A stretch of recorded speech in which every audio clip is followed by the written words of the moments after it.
Ok.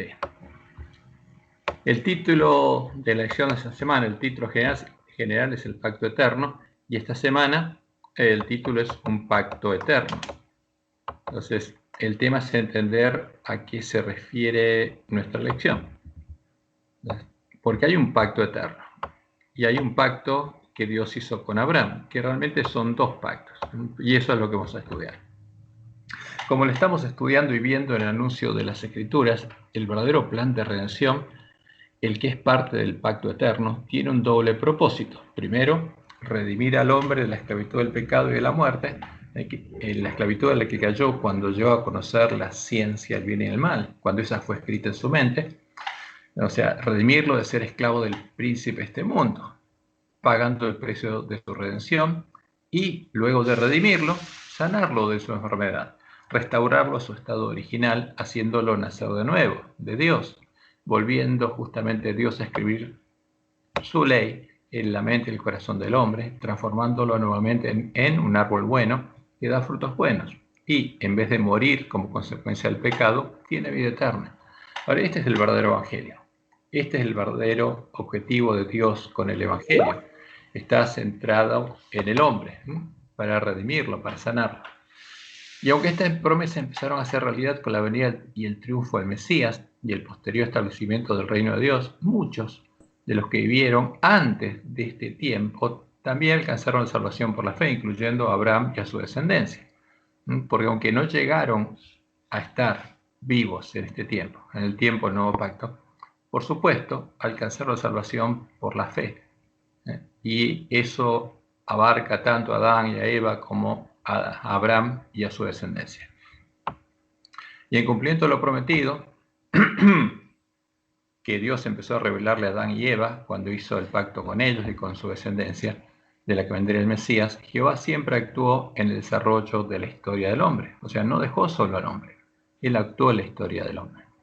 Lo hizo en el tiempo del diluvio, en el que hizo un pacto con Noé y preservó a Noé y a su familia, el remanente del que venimos todos los hombres y vendría el Mesías. O sea, todos somos hijos de Adán y Eva, todos somos hijos de Noé, porque ahí no quedó otro hombre. Entonces somos hermanos de Jesús en cuanto a que es hijo de Adán, somos hermanos de Jesús en cuanto a que es hijo de Noé. Y también Dios actuó en Babel, dispersando por toda la tierra a los paganos, ¿qué? A los hijos de Noé, a los nietos de Noé, que guiados por Nimrod querían establecer un reino que funcionara como todas las bestias que posteriormente levantaría el dragón y serían parte de sus 7 cabezas. O sea, un estado, un dios oficial, y que impusiera la adoración hacia Dios. Y también Dios actuó cuando llamó a Abraham, el que llegaría a llamarse Abraham, padre de muchedumbres de gentes. Y cuando lo llamó a salir de Ur de los Caldeos, de Babilonia, porque esa tierra es la tierra de Babilonia, para preservar un remanente fiel que no fuera corrompido por el paganismo que ya existía en ese tiempo y del que venía el Mesías. Porque ustedes se acuerdan, el padre de Abraham ya era idólatra, y cuando salió de Babilonia, salió llevando sus ídolos. Ahora, ¿cuál es el pacto que Dios hizo con Abraham? Jehová hizo 2 pactos con Abraham, y ambos son perpetuos y parte del pacto eterno. El primer pacto lo podemos conocer como el pacto con Abraham y con la descendencia de Abraham según la carne, justamente con los hijos de Abraham según la carne, de la cual vendría el Mesías, que sería la simiente de Abraham. Y ese es el pacto de la circuncisión en la carne. Ese pacto no lo hizo Dios con Israel en Sinaí, es el pacto que hizo Dios con Abraham y con su descendencia. Y el segundo pacto es el pacto con Abraham y con su simiente, con el Mesías, el pacto que sería el cumplimiento de la promesa hecha a Adán y Eva, justamente la promesa de que la simiente de la mujer vencería al dragón y a su simiente. Y justamente esta promesa abarca a todos los hijos de Adán y Eva, a todos los hijos de Noé, a todos los hombres, de todas las naciones. Y este es el pacto de la circuncisión en el corazón, que abarca al pueblo judío y al pueblo de todas las naciones. Las promesas de estos 2 pactos fueron anunciadas en el tiempo en el que Jehová llamó a Abraham a salir de Ur de los Caldeos, de la tierra de Babilonia. Fíjense, la primera vez que Dios le habla y lo llama, Ahí le anuncia justamente la bendición de los dos pactos. Y esto es lo que leemos en Génesis 12, 1 al 3. Pero Jehová había dicho a Abraham: vete de tu tierra y de tu parentela y de la casa de tu padre a la tierra que te mostraré. O sea, tenías que salir de Babilonia, de la tierra donde se estaban adorando a los ídolos, para preservar un remanente del que venía el Mesías. Y haré de ti una nación grande. Esta es la primera promesa. Y esa nación, como después le muestra, sería tan populosa como las estrellas de los cielos. Y haré de ti una nación grande y te bendeciré y engrandeceré tu nombre y serás bendición. Bendeciré a los que te bendijeren y a los que te maldijeren maldeciré. Y ahora viene la segunda promesa: y serán benditas en ti todas las familias de la tierra. ¿Cuándo? Cuando viniera la simiente de Abraham, en la cual serían benditas todas las naciones. Ahora, ¿quién le hizo estas promesas a Abraham? Y es muy importante que lo entendamos: Jehová, el Dios de Abraham, no otro Dios. ¿Quién es el único que las puede cumplir? Jehová, el Dios de Abraham, de Isaac y de Jacob, no los dioses de Babilonia, de donde Jehová sacó a Abraham. Ahora, vamos un poco a repasar el pacto de la circuncisión. Lo estamos haciendo al revés de como lo plantea nuestra lección por algo. Ahora lo vamos a ver. El pacto de la circuncisión es el pacto hecho por Jehová con Abraham y con su descendencia, e incluye las siguientes promesas. Primero, hacer de la descendencia de Abraham una gran nación, de la cual vendría el Mesías. Y segundo, darles por heredad la tierra de Canaán. Estas son las promesas. Pero como contrapartida del pacto, ellos tenían que hacer algo. Y estas promesas empezarían a ser efectivas cuando Abraham tuviera un hijo. ¿Por qué? No podría ser de Abraham una nación si no tenía un hijo, y él ya era viejo. Y no tenía descendencia. Y como leemos en Génesis 15, 1 al 7, después de estas cosas vino la palabra de Jehová a Abraham en visión, diciendo: no temas, Abraham, yo soy tu escudo, y tu galardón será sobremanera grande. Todavía era Abraham, no era Abraham. Y respondió a Abraham: Señor Jehová, ¿qué me darás siendo así que ando sin hijo, y el mayordomo de mi casa es ese Damaseno Eliezer? Dijo también Abraham: mira que no me has dado prole, y aquí que será mi heredero un esclavo nacido en mi casa. Luego vino a él palabra de Jehová diciendo: no te heredará este, sino un hijo tuyo será el que te heredará. Y lo llevó afuera y le dijo: mira ahora los cielos y cuenta las estrellas, si las puedes contar. Y le dijo: así será tu descendencia. Y creyó, ¿quién? Abraham creyó a Jehová y le fue contado por justicia. Esto es lo que cita el autor de Hebreos para decir que Abraham venció por la fe. Y creyó a Abraham y le fue contado por justicia. Y le dijo justamente Dios: yo soy Jehová, que te saqué de Ur de los Caldeos para darte a heredar esta tierra, porque ya estaba en la tierra de Canaán. Ahora, y ese hijo no sería tampoco Ismael, sino sería Isaac, el hijo de Abraham y Sara. Como debería suceder con toda su descendencia, Abraham creyó a Dios y su fe le fue contada por justicia. Y ahora vemos qué pasa cuando Abraham era más grande. Y era Abraham de edad de 99 años cuando le apareció Jehová y le dijo: yo soy el Dios Todopoderoso, ¿no? El Shaddai, el Todopoderoso. Anda delante de mí y sé perfecto. Ahora, ¿qué significa esto? Seguí yendo en pos de mí, andando delante de mí. Yo te voy a acompañar y sé perfecto. Y pondré mi pacto entre mí y ti y te multiplicaré en gran manera. Entonces Abraham se postró sobre su rostro y Dios habló con él diciendo: ve aquí, mi pacto es contigo y serás padre de muchedumbres de gentes. O sea, mi promesa se va a cumplir. Vas a ser padre de muchedumbres de gentes. Y no se llamará más tu nombre Abraham, sino que será tu nombre Abraham, porque te he puesto por padre de muchedumbre de gentes. Eso es el significado de Abraham. Y te multiplicaré en gran manera, y haré naciones de ti, y reyes saldrán de ti. ¿Qué reyes saldrán de él? Los más famosos y el más importante es el Mesías. Y estableceré mi pacto entre mí y ti, y tu descendencia después de ti en sus generaciones, por pacto perpetuo, para ser tu Dios, y el de tu descendencia después de ti.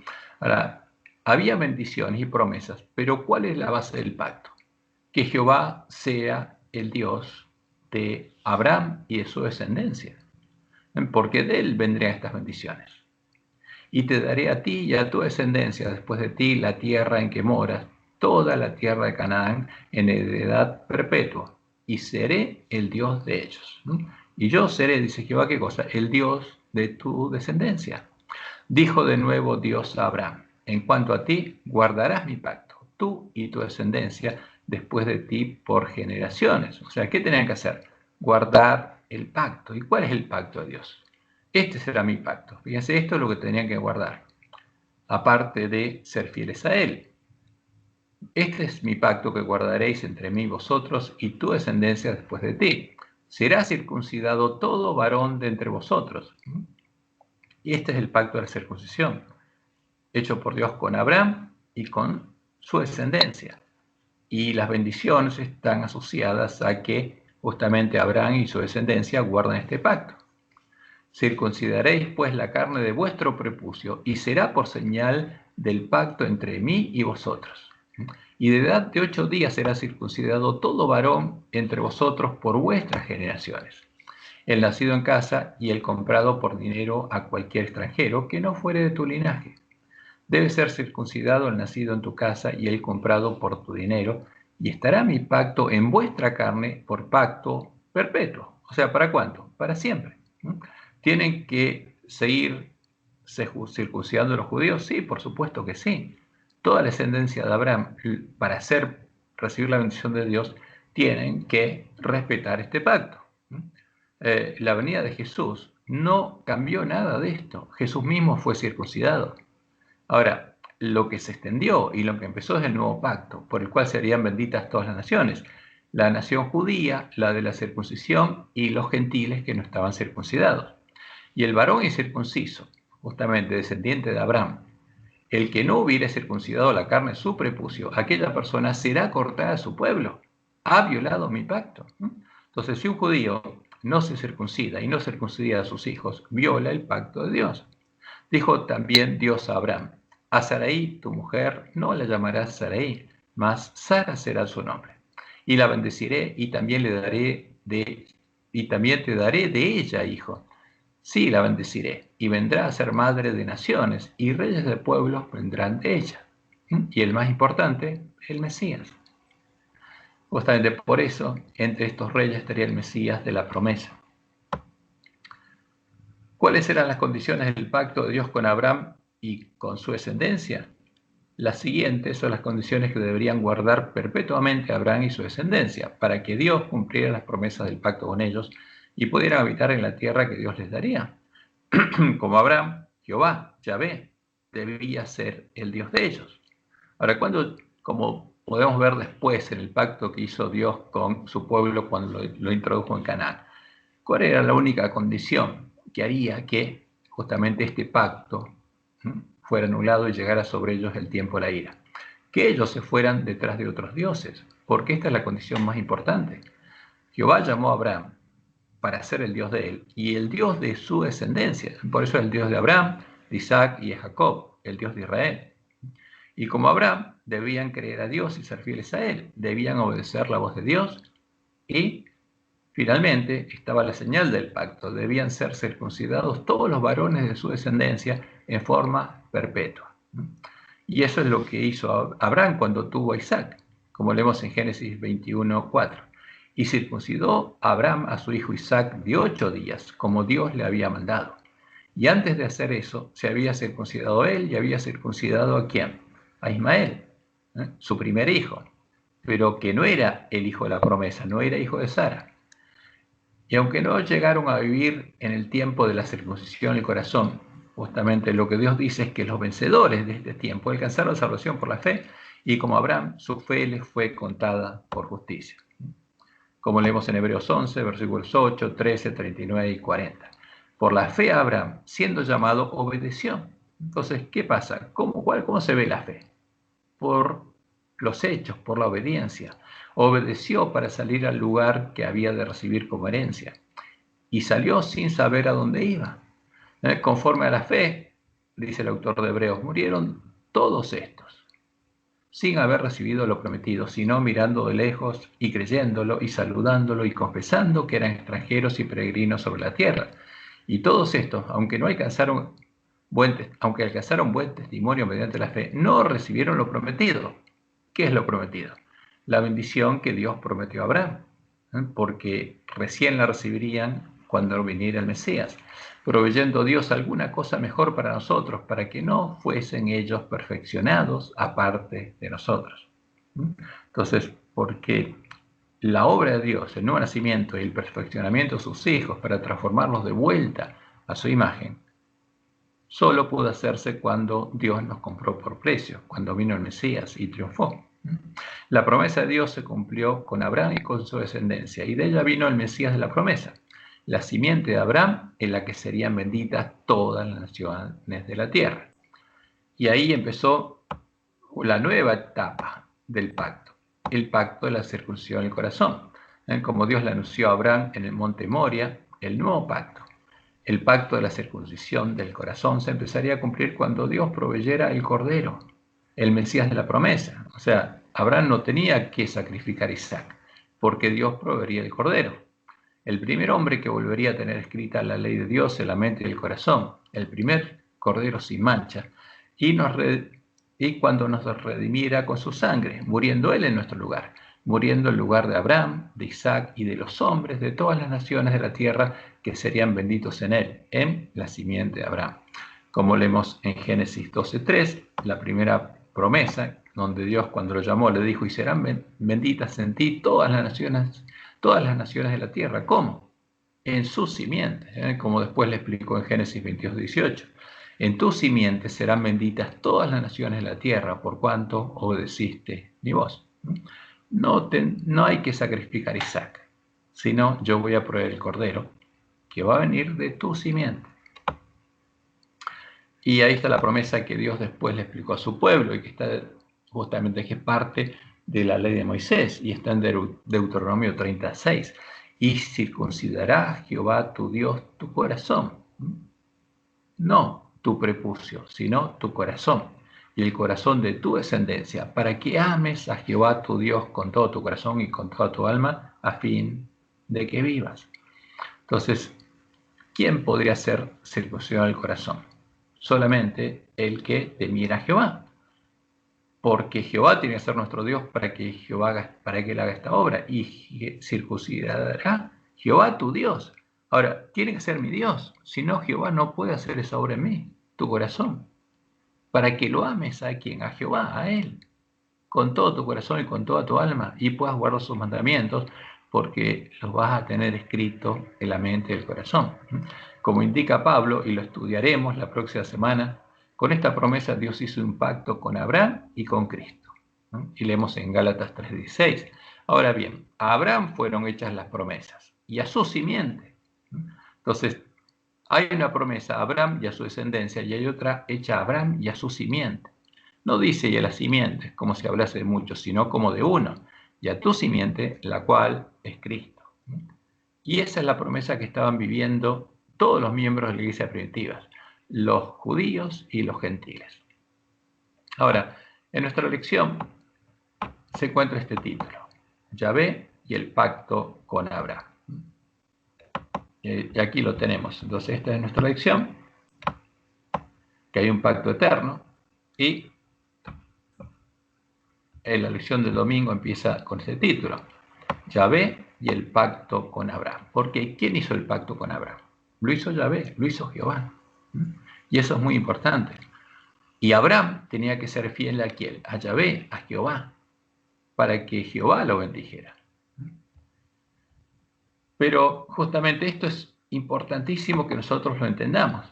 Como en el tiempo en el que Yahvé o Jehová, como aparece traducido en nuestras Biblias, llamó a Abraham a salir de Ur de los Caldeos, en nuestro mundo, contaminado con el paganismo de la Gran Babilonia, hay muchos dioses, en hebreo muchos Elohim, y muchos señores, en hebreo muchos Baal. Y todos estos dioses y señores, los Baales, tienen nombres propios. Vamos a ponerlo aquí, falta la S. Tienen nombres propios con los que los paganos los invocan, los nombres que Dios nos prohibió usar y pronunciar. Entonces, ¿por qué esto es parte del pacto de Dios con su pueblo? Y leemos en Deuteronomio 12, 1 al 3. Estos son los estatutos y decretos que cuidaréis de poner por obra en la tierra que Jehová, el Dios de tus padres, te ha dado para que la tomes, para que tomes posesión de ella, de acuerdo a la promesa que él hizo a quien Abraham.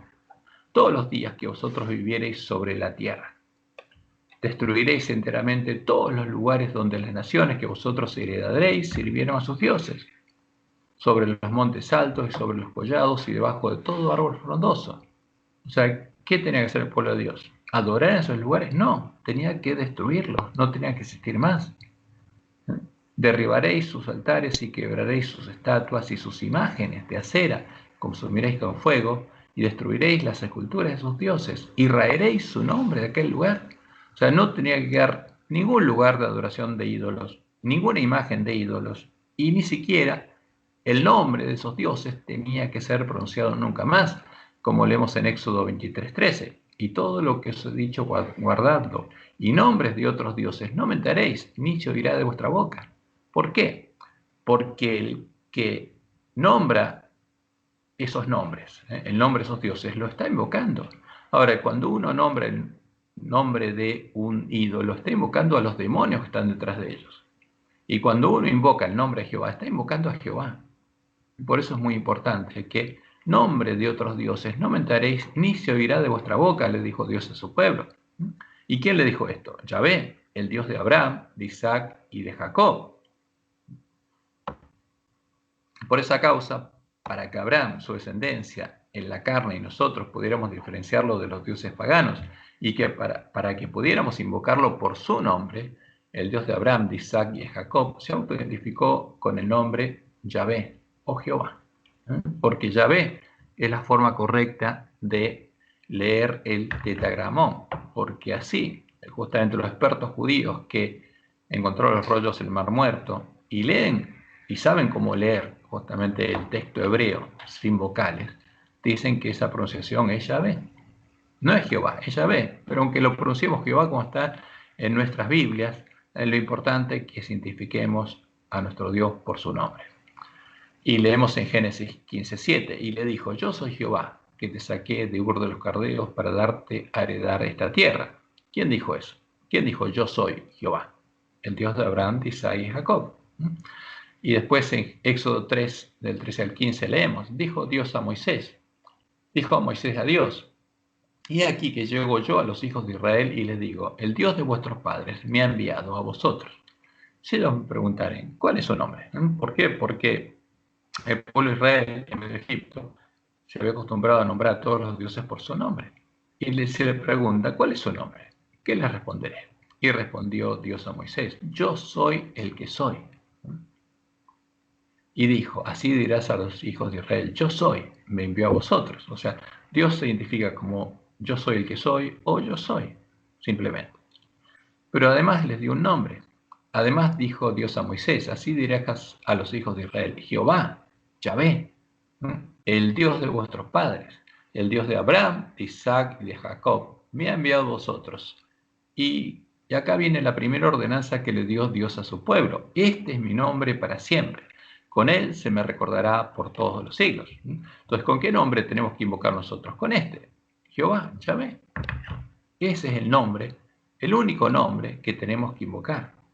Con él se me recordará por todos los siglos. Esta es la primera ordenanza que Dios le dio a su pueblo y por medio de Malaquías nos dice que nos acordemos de la ley de Moisés, su siervo, al cual él le dio ordenanzas y leyes para todo Israel, incluyéndonos a nosotros. Jehová es nuestro Dios, Yahvé es nuestro Dios. Como lo indica nuestra lección, el nombre Yahvé aparece 6.828 veces en el Antiguo Testamento hebreo. ¿Cuántas veces? 6.828 veces. ¿Invocaba el nombre Israel, el nombre de Jehová? Por supuesto que sí. Pero no aparece ninguna vez en los manuscritos griegos del Nuevo Testamento de la Biblia Católica, que es la base de nuestras Biblias. Los cadáveres de los dos testigos que Lutero encontró en medio de la gran ciudad que se llamaba Babilonia, Sodoma y Egipto. incluso las palabras de Jesús y de los apóstoles que citan literalmente los versículos del Antiguo Testamento. Como cuando Jesús leyó literalmente Isaías 61, 1 al 3, que dice: el Espíritu de Jehová el Señor está sobre mí, porque me ungió Jehová. Me ha enviado. ¿Quién me envió? Dice Jehová, a predicar buenas nuevas a los abatidos, y siguió leyendo. Como leemos en Lucas 4, 16 al 21. Vino a Nazaret, donde se había criado, y en el día de reposo entró en la sinagoga, conforme a su costumbre, y se levantó a leer. Y se le dio el libro del profeta Isaías, y habiendo abierto el libro, halló el lugar donde estaba escrito: el Espíritu de Jehová el Señor está sobre mí. ¿Pero qué aparece en nuestras Biblias? Se eliminó el nombre de Jehová. Y Dios nos dijo que no vayamos a tomar ese nombre como algo vano. Y lo cambiaron. ¿Y qué pusieron? El Espíritu del Señor está sobre mí. En hebreo, ¿qué diría? Baal. Porque Baal es Señor. ¿Y quién hizo este cambio?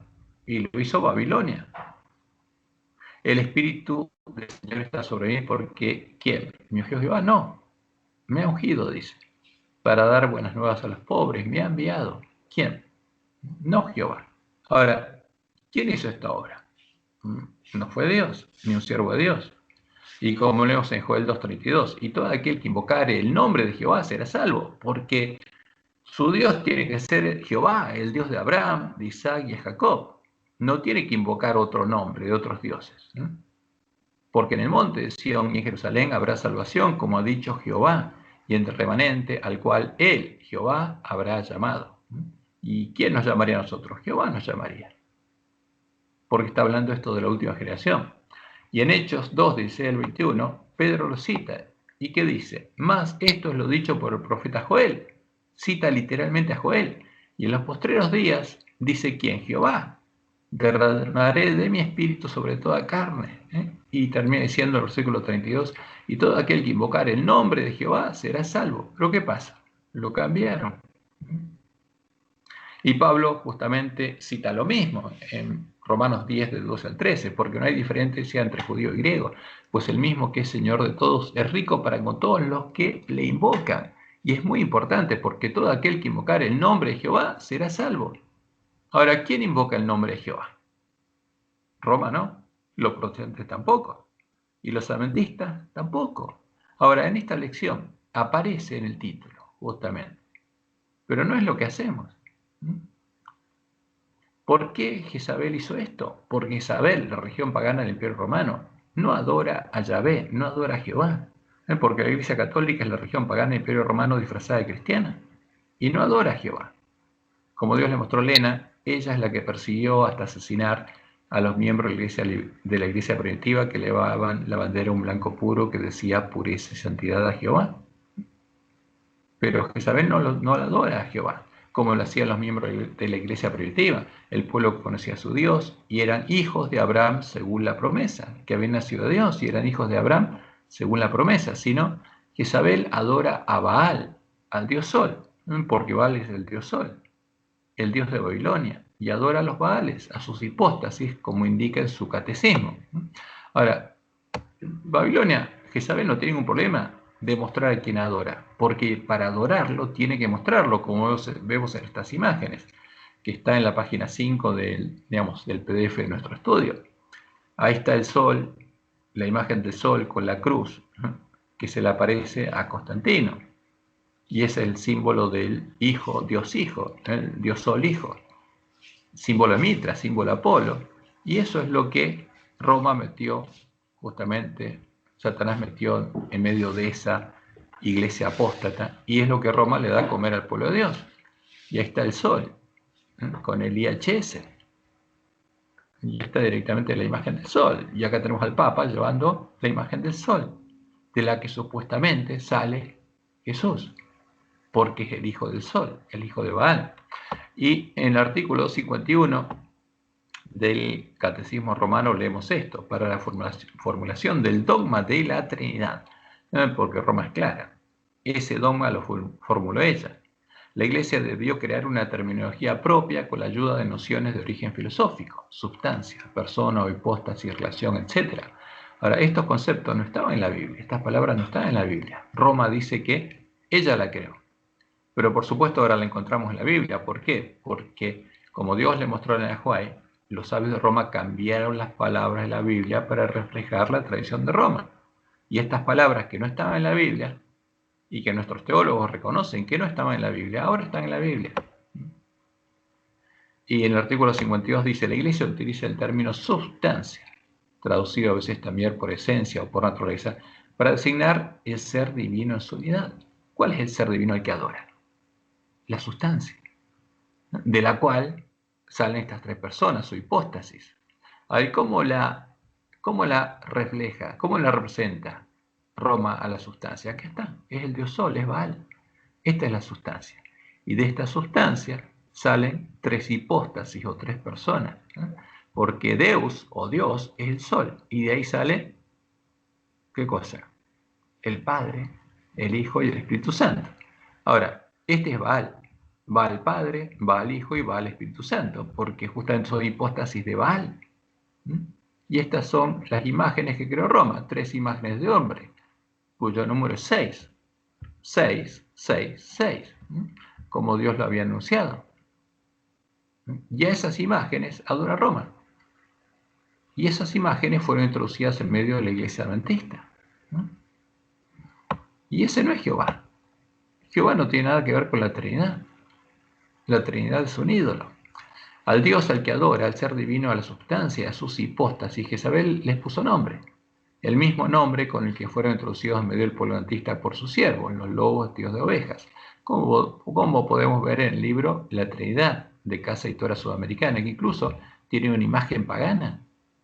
Y esto es una cosa terrible, por el significado de ese símbolo, ¿no? La triqueta. A su Dios, al ser divino en su unidad, la sustancia, al que sus imágenes identifica como Baal, el dios Sol, Roma lo llama la Trinidad o la Santísima Trinidad. Y a sus hipóstasis, a las hipóstasis del Sol, las hipóstasis de la sustancia, las llama Dios Padre, Dios Hijo y Dios Espíritu Santo. E indica que ella bautiza en el nombre del ser divino al que ella adora, en el nombre de la Santísima Trinidad y no en los nombres de sus hipóstasis. O sea, no en los nombres de las tres hipóstasis, sino en el nombre de la sustancia, del ser divino, al que llama la Santísima Trinidad. Del mismo modo en el que actualmente se llega a hacer en medio del pueblo adventista, como podemos ver en la Biblia misionera, que incluye imágenes del Dios de Roma, imágenes del Dios Sol. Ahora, esta Biblia misionera es la que se usa para justamente dar estudios bíblicos. ¿Y qué dice Roma en el artículo 232 del Catecismo? Los cristianos son bautizados en el nombre del Padre, el Hijo y el Espíritu Santo. O sea, el nombre común, que es el nombre del Dios de Roma, el nombre de la sustancia, y no en los nombres de estos. Pues no hay más que un solo Dios. ¿Y cuál es ese solo Dios? La Santísima Trinidad. Entonces, ¿en qué nombre de quién bautiza Roma? En nombre de el Dios del cual sale las tres hipóstasis, el nombre de Baal. Y esa es la Santísima Trinidad. Toda esta obra es hecha justamente, todo lo que hizo Roma, porque tendría que hacer esa obra, Dios la había anunciado, es hecha para darla a beber al pueblo de la iglesia remanente, la única iglesia que estaba reparando la brecha ya por el Papa, la ley de Dios, y era la de Jehová, de darle a beber del vino el furor de la fornicación de Babilonia y alejarlo de Jehová. Y constituye una flagrante violación de la ley de Dios y del pacto que Dios estableció con su pueblo, en el cual hay ordenanzas y leyes para todo Israel. Las ordenanzas que el pueblo, ya pues estamos metiendo otra cosa acá, el pueblo de Dios debe guardar para poder recibir la bendición de Dios. O sea, que viene de Jehová. Si adora a otros dioses, si adora al Dios de Roma, si adora a Baal, y la bendición tendrá que venir de Baal. Como Dios nos dijo, acordaos de la ley de Moisés mi siervo, al cual encargué en Horeb ordenanzas y leyes para todo Israel.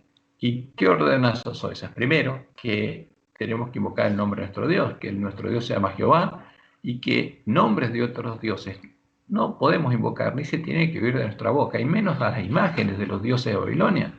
Y aquí en la Biblia misionera, ¿qué encontramos? Primero, un vitró con las imágenes del sol, el dios de Roma, formando una cruz, la imagen que le dio Constantino. Y aquí alguien bautizando a otro en el nombre de quién, como dice acá. ¿Qué es el bautismo?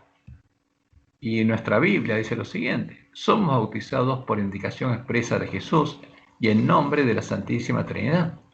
No, Jesús no nombró la Santísima Trinidad. Es un nombre creado por Roma, es el nombre del Dios de Roma. Y esto que se hace en nuestra iglesia es para seguir los pasos de Roma, siguiendo las huellas de Roma, para darnos a beber del vino de Roma. Ahora, si adoramos al Dios de Roma, ¿puede Jehová bendecirnos? No. Si el ángel de la Odisea invoca el nombre del Dios de Babilonia y en sus creencias fundamentales, la creencia fundamental número 2, dice que cree en la Trinidad y no en Jehová, y si nos fijamos en las creencias fundamentales, el nombre de Jehová no aparece nunca. ¿En quién creemos? Porque lo aparece en las 28 creencias fundamentales, es el credo común entre los lobos vestidos de oveja que están en medio del pueblo adventista y los adventistas. Los lobos nunca van a renunciar a su fe, nunca van a dejar de adorar al Dios de la Trinidad, nunca van a dejar de adorar a Baal. Los que cambiamos y adoptamos la fe de los lobos, la fe de Roma, somos los adventistas. Ahora, por eso Dios nos dice que nos creemos ricos y no sabemos lo que tenemos. ¿Cuál es el tesoro que tenemos? ¿Cuál es nuestra riqueza? ¿Qué nos vendieron? Los lobos nos vendieron eso. Y claramente Jesús nos advierte que eso viene de la mesa de los borrachos, que es la comida y la bebida de los borrachos. Ahora, ¿puede Jehová bendecir a su pueblo cuando se encuentra adorando, invocando a los Baales, a los dioses de Jezabel, a los dioses de la Gran Babilonia? No, de ninguna manera.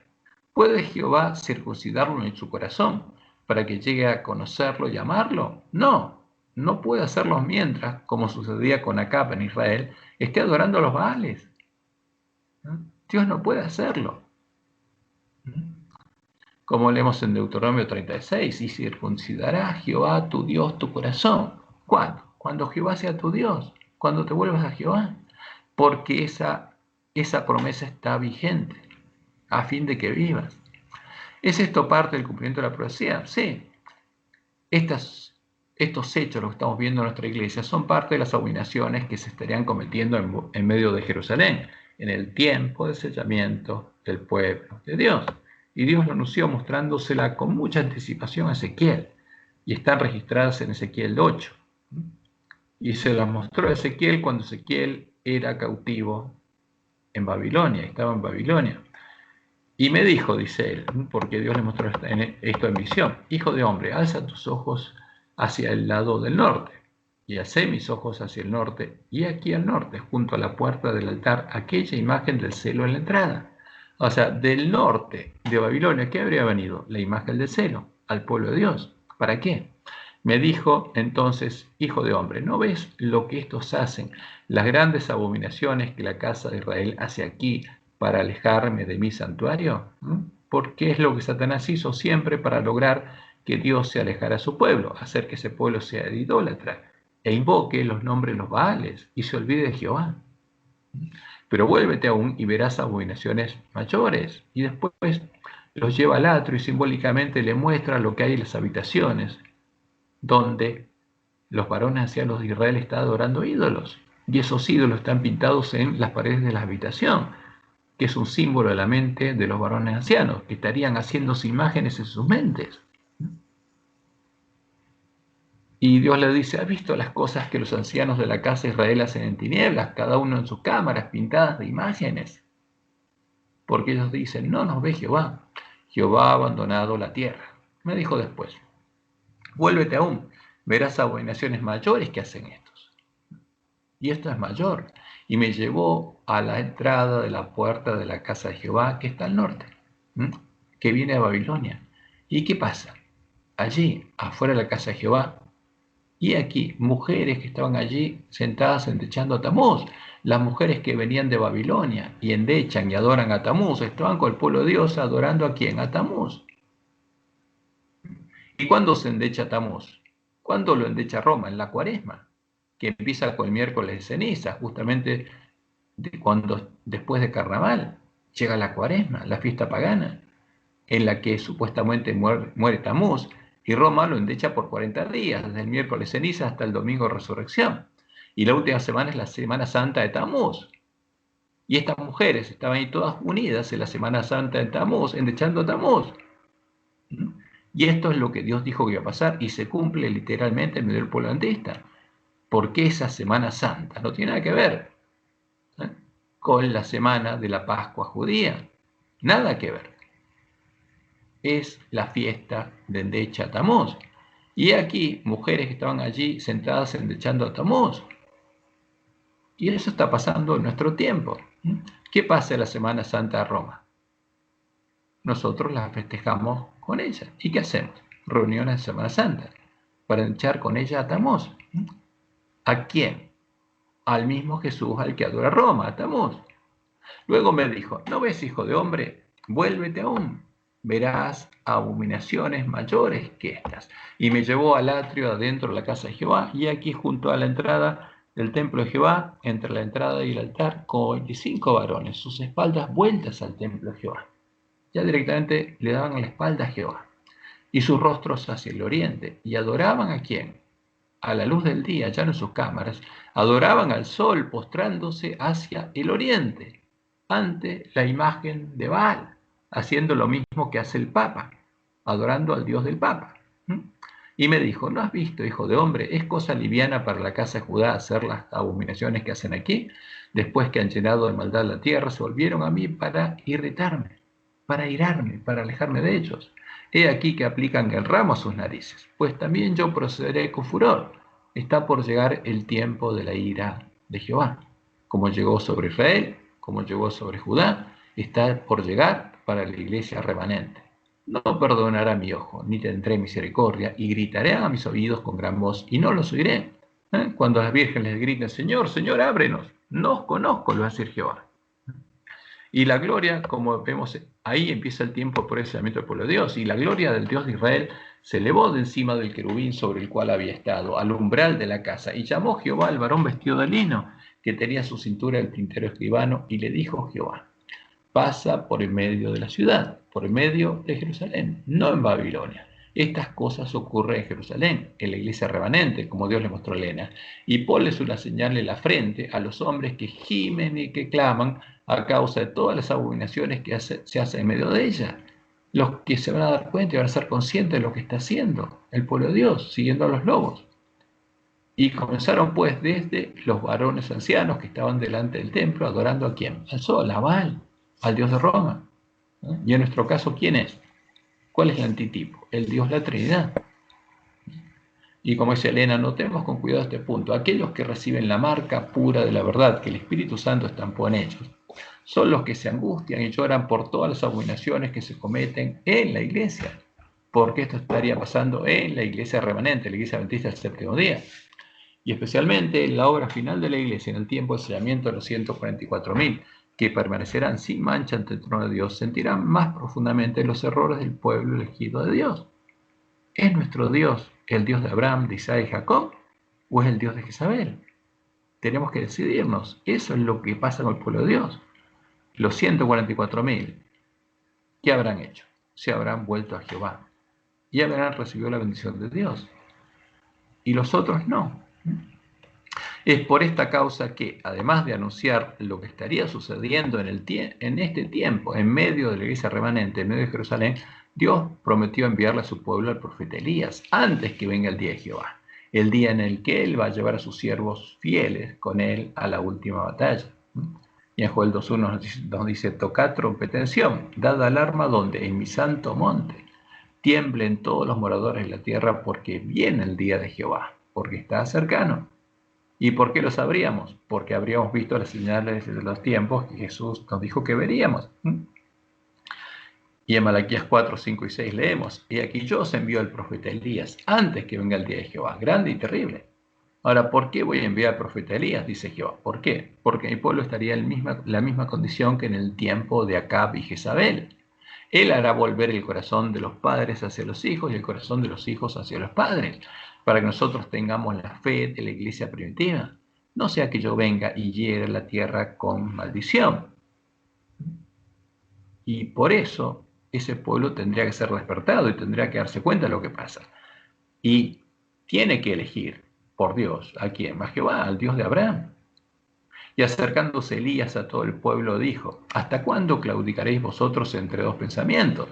Si Jehová es Dios, seguidle, y si Baal, si el dios Sol, y sus hipóstasis, si el dios de Jezabel, id en pos de él.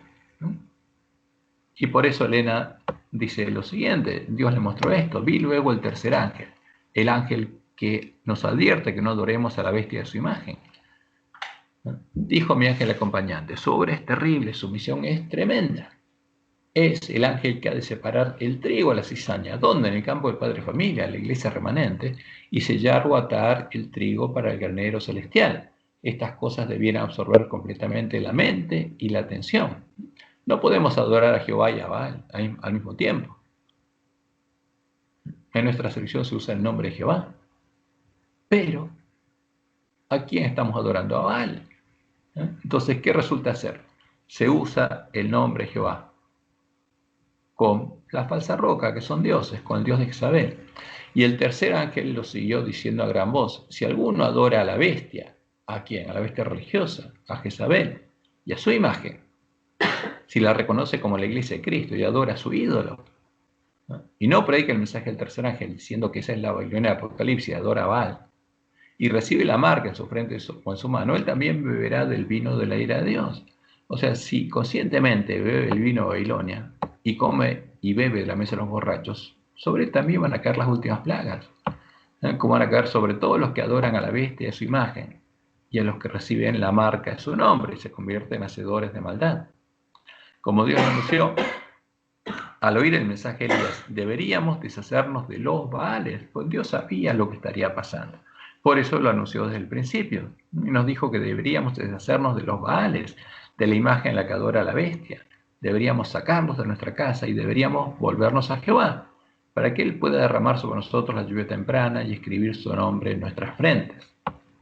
Como leemos en Isaías 30, 21, 23. Entonces tus oídos oirán a tus espaldas palabra que diga: este es el camino, andad por él. Como el pueblo antista sabía, esto ocurriría cuando completáramos la reforma y encontráramos la puerta y el camino, la puerta que estaría abierta y el camino que está detrás de esa puerta. Este es el camino, andad por él. Y no echéis a la mano derecha ni tampoco torzáis a la mano izquierda. Entonces, cuando se den cuenta de cuál es la verdad, cuál es el verdadero Jesús, cuál es el verdadero camino, entonces profanarás la cubierta de tus esculturas de plata y la vestidura de tus imágenes fundidas de oro, a las que llamabas Dios, a las que llamas Jesús.